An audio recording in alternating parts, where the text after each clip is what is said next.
ஹாய்ங்க. காலையில தான் ஃப்ரெஷ்ஷா இட்லி மாவு அரைச்சிருந்தேன். ஸோ இன்னைக்கு நைட்டு டின்னருக்கு இட்லி ஊத்திக்கலாம். ஏன்னா அதுக்கப்புறம் ஃபுல்லாவே மாவு காலி ஆகுற வரைக்கும் நான் தோசை தாங்க ஊத்த போறேன். காலையில ஒருத்தர் ஒரு டைமுக்கு சாப்பிடுவாங்க. ஸோ அதுக்கேத்த மாதிரி ஊத்தணும்னா தோசை தான் சரியா இருக்கும். அதனால இன்னைக்கு ஒரு நாளாவது இட்லி சாப்பிடலான்னு பிளான் பண்ணி வச்சிருந்தேன். ஃபைனலி நானே கொலாப்ஸ் பண்ணிட்டேன். எனக்கு திடீர்னு பிரியாணி சாப்பிடணும் போல தோணுச்சுங்க. ஸோ வரும்போது பிரியாணி வாங்கிட்டு வரீங்களான்னு கேட்டாங்க. சரி கேட்கலாம் இல்ல, வாங்கிட்டு வாங்கன்னு சொல்லியிருந்தேன்.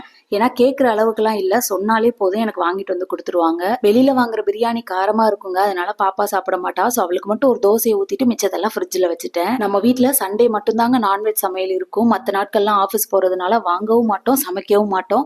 ஸோ இடையில எப்பயாவது சாப்பிடணும்னு தோணுச்சுன்னா வெளியில ஆர்டர் போட்டு சாப்பிட்டுப்போம். டின்னர் எதுவும் செய்யாததுனால பெருசா எதுவும் வேலை இல்லைங்க. கொஞ்சம் பொருள் எல்லாம் ஆர்டர் போட்டிருந்தேன், அதெல்லாம் அந்தந்த டப்பால போட்டு வச்சுட்டேன். நாளைக்கு லஞ்சுக்கு மோர் குழம்போட வாழைக்காய் வறுவல் தாங்க பண்ண போறேன். ஸோ அதுக்கு வேண்டியதெல்லாம் முன்னாடி எடுத்து வச்சுட்டேன். காலையிலேயே சமையலை முடிச்சிட்டோம்னா கொஞ்சம் டைம் இருக்குங்க. அடுத்த நாள் வரலட்சுமி நோம்புக்கு கொஞ்சம் கிளீனிங் எல்லாம் இருக்கு, அதெல்லாம் முடிக்கணும்.